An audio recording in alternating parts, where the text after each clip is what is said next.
오늘 열왕기하 20장 말씀 함께 살펴보고 주신 은혜 함께 나누기를 원합니다. 우리가 19장에서 어떤 내용들을 보았습니까? 우리가 히스기야가 하나님 앞에 기도하고 또 하나님의 사람 선지자 이사야를 통해서 하나님의 도움을 구하면서 나라에 맞이했던 나라가 겪었던 그런 위기의 상황들을 그가 잘 극복하고 또 하나님의 능력으로 인해 그러한 대적 아수르를 크게 물리쳤던 그런 역사적인 구원의 사건들을 우리가 살펴볼 수 있었습니다. 오늘 본문으로 이어지는 20장 내용을 살펴보면 이제 히스기야 왕이 국가적인 위기와 달리 이제 개인적인 위기를 맞이하는 내용을 다루고 있습니다.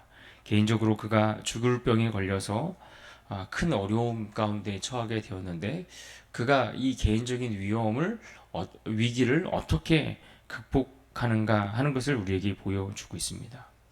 그는 또다시 한번 결국 기도로 그의 생명이 연장을 받게 되는 그런 놀라운 은혜를 그런 은혜와 기적의 표적을 얻게 되는데 문제는 그가 그 병에서 나음을 얻고 난 이후에 일어나는 그의 연약함입니다.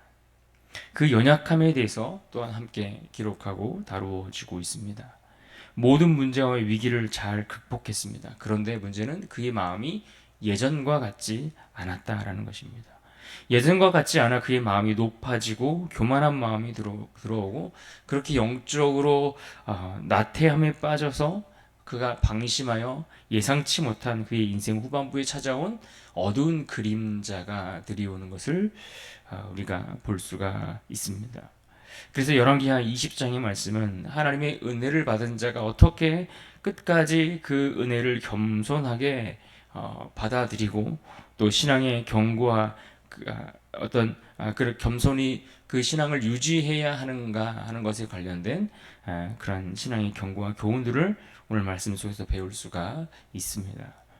전체적인 구조를 먼저 살펴보고 가면 1절부터 11절까지 말씀은 히스기야가 병에 걸렸던 모습과 또 거기서 회복되어지는 내용들, 기도에 응답하시는 하나님 이런 내용들을 다루고 있다고 할 수 있습니다. 또 12절로 19절까지 말씀을 보시면 그가 병에서 나은 이후에 바벨론의 사절단들이 방문하였는데 이때 그들을 대하는 것들을 통해서 드러난 히스기야의 교만한 태도와 자세가 소개되고 있습니다.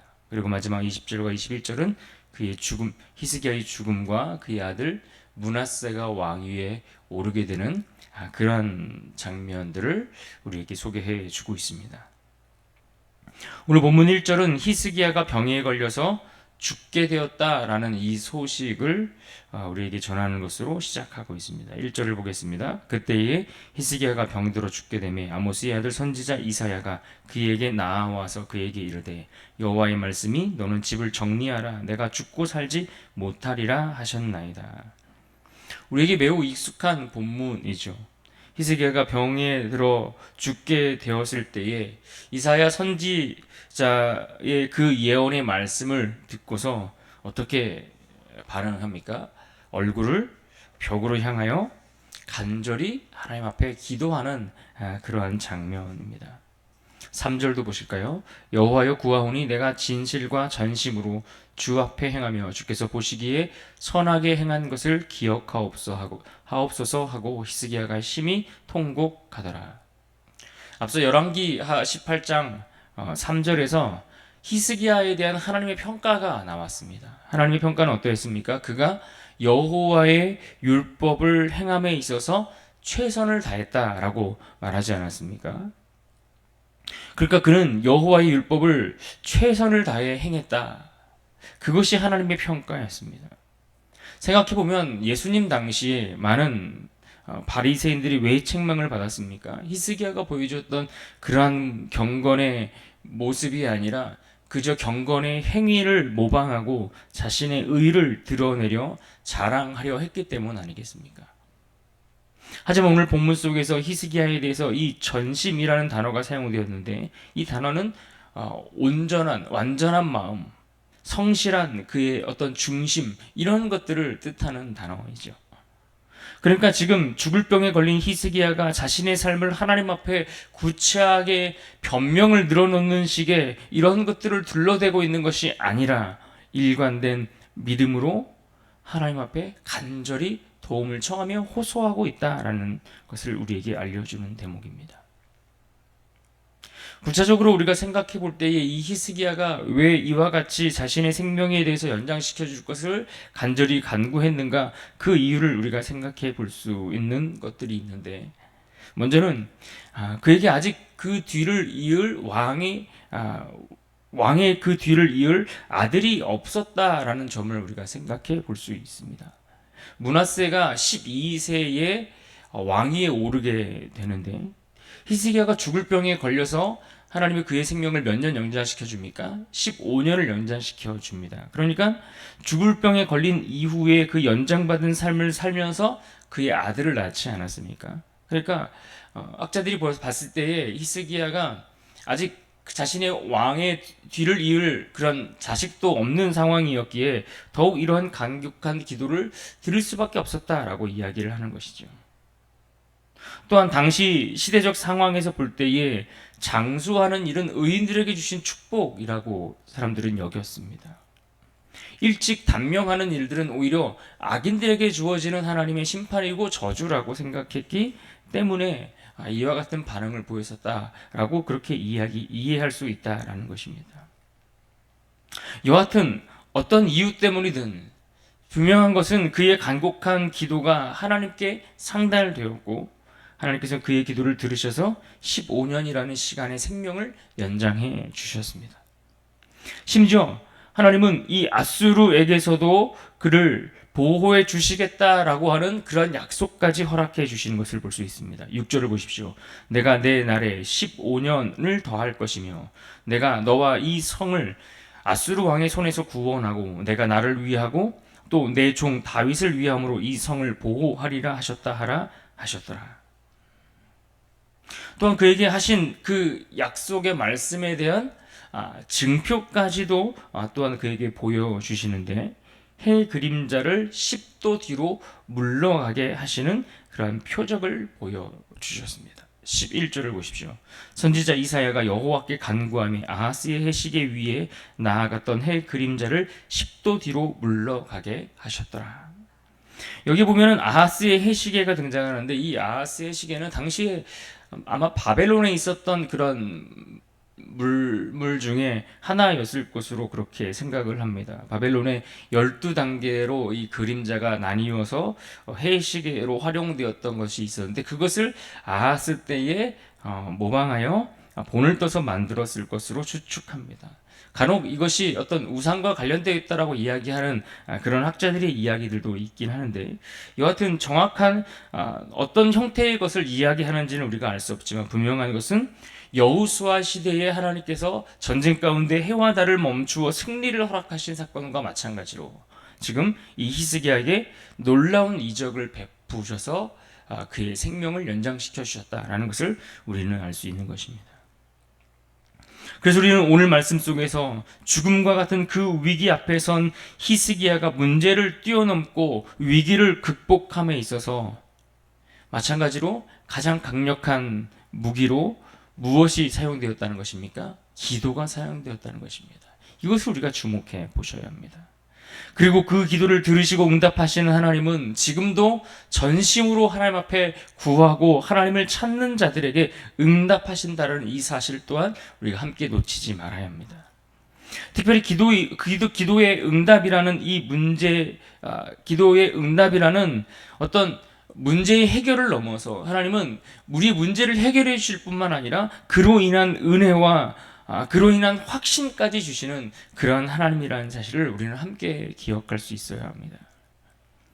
그런데 오늘 본문 속에 정말 안타까운 일은 그 이후에 벌어지는 상황들입니다. 병에서 회복되었고 나음을 얻었고 위기를 극복했는데 그 이후에 생각지 못한 일이 벌어집니다. 너무나 좋은 기회에 생명을 연장받았는데 그 기간에 그의 삶에 어떤 일들이 펼쳐지고 있습니까? 병에서 회복된 이 히스기야의 소식을 듣고 바벨론 왕이 사절단을 보냈습니다. 좋은 뜻으로 사절단을 보내왔을 것입니다. 그런데 이때 히스기야가 그들을 환영하고 이들을 환대하면서 자신의 모든 창고와 보물, 무기고 궁궐의 좋은 모든 것들을 전부 다 그들에게 둘러 보여 주었습니다. 13절을 보십시오. 히스기야가 사자들의 말을 듣고 자기 보물고에 금은과 향품과 보배로운 기름과 그의 군 기구와 창고의 모든 것을 다 사자들에게 보였는데 왕궁과 그의 나라 안에 있는 모든 것 중에서 히스기야가 그에게 보이지 아니한 것이 없더라. 히스기야가 지금 이와 같이 그들에게 모든 것을 보여주는 이러한 행위들이 단순한 호의적인 행동들이라고 볼 수 없는 부분들이 있습니다. 왜 그렇습니까? 지금 그는 자신이 하나님의 도우심으로 인해서 평안을 얻었습니다. 자신이 병을 나은 것은 분명 하나님의 은혜였습니다. 그로 인해서 번영을 누리고 있고 건강을 회복했고 이 좋은 모든 것들을 다 누리고 있음에도 불구하고 성경이 말씀하고 있는 그의 행위는 이 모든 것들이 하나님의 영광이었다라기보다는 자신의 업적을 높이 축혀 세우는 그런 모습이었다라고 평가하고 있는 것입니다. 하나님의 은혜로 모든 좋은 기회와 모든 좋은 것들을 다 얻게 되었음에도 불구하고 그의 교만과 자기 자랑에서 비롯된 그의 태도로 인해 하나님 보시기에 참 부끄러운 모습을 그가 행하고 있더라는 것이죠. 아마도 히스기야는 이 바벨론의 사절단을 맞이하면서 그들과 동맹을 맺은 것을 생각했을 것입니다. 그러하기에 그들의 도움으로 인해서 이 바벨론의 손을 붙잡고 있음으로 인해서 아수르의 그러한 침입에 대해서도 걱정하지 않아도 된다고 생각했을 것입니다. 그런데 앞서 어떤 이야기를 했습니까? 하나님께서 아수르의 침입과 그들의 공격에 대해서도 지켜주시겠다, 그 성을 보호해 주시겠다라고 약속하지 않으셨습니까? 그런데 히스기야는 이러한 바벨론과의 관계를 고려하면서 그의 생각 속에 누가 또 배제되고 있는 것입니까? 하나님이 빠진 겁니다. 언제나 높아지는 마음이 생기고 교만한 마음이 우리 안에 들어오면 우리는 제일 먼저 어떤 태도를 취하게 되는가 하니 우리의 계산과 우리의 생각 속에 늘 하나님을 배제하는 악한 습성들이 우리 안에 있기 마련입니다. 하나님이 이것을 모를 리가 없으시죠. 왜요? 하나님은 우리의 중심을 보시기 때문에. 그래서 오늘 이사야 선지자를 통해 히스기야에게 어떤 말씀을 하십니까? 17절과 18절을 보십시오. 여호와의 말씀이 날이 이르리니 왕궁의 모든 것과 왕의 조상들이 오늘까지 쌓아두었던 것이 바벨론으로 옮긴 바 되고 하나도 남지 아니할 것이요 또 왕의 몸에서 날 아들 중에서 사로잡혀 바벨론 왕궁의 환관이 되리라 하셨나이다 하니. 결국 이어지는 말씀 속에서 하나님은 그의 나라와 그의 인생 속에 맞이할 안타까운 결말들에 대해서 예언해 주고 있습니다. 또 이어지는 19절에서 히스기야는 하나님의 말씀 앞에, 그러한 하나님의 선언의 말씀 앞에 순복할 수밖에 없는 모습을 보여주지요. 자기의 죄를 분명히 보았기 때문입니다.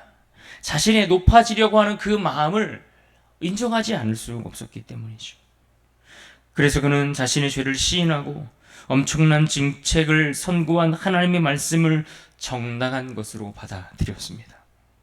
자신의 이런 죄에도 불구하고 특별히 사는 날 동안 태평과 진실을 허락하시는 그 하나님의 선하심을 그가 인정하지 않을 수 없었습니다. 19절입니다. 히스기야가 이사야에게 이르되 당신이 전한 바 여호와의 말씀이 선하니이다 하고 또 이르되 만일 내가 사는 날에 태평과 진실이 있을진데 어찌 선하지 아니하리요 하니라. 언제나 우리는 하나님의 은혜를 경험한 이후에 특별히 조심해야 합니다. 우리에게는 언제나 하나님을 대신하여 그 자리에 앉고자 하는 그러한 교만한 마음이 아담의 때로부터 지금까지 늘 우리 안에 꿈틀대고 있기 때문에 그렇습니다. 특히 많은 사람들 앞에서 우리가 무언가 하나님의 하신 일들을 자랑한다고 이야기하는, 흔히 간증을 할 때조차도 자칫 하나님의 영광보다는 그 일을 통해 나를 드러내기 쉬운 것이 사실 우리의 모습이지요. 그러므로 우리는 받은 은혜에 더 철저히 하나님께 영광을 돌려드리는 일에 힘써야 합니다. 모든 순간, 모든 상황에 대해서 하나님만 높여드리기를 훈련하고 연습해야 합니다. 그럼에도 받은 은혜를 놓치고 그 은혜를 자기 자랑의 수단으로만 생각하고 삼는다면 하나님의 은혜는 도리어 우리의 심판의 이유가 될 수 있을 것입니다.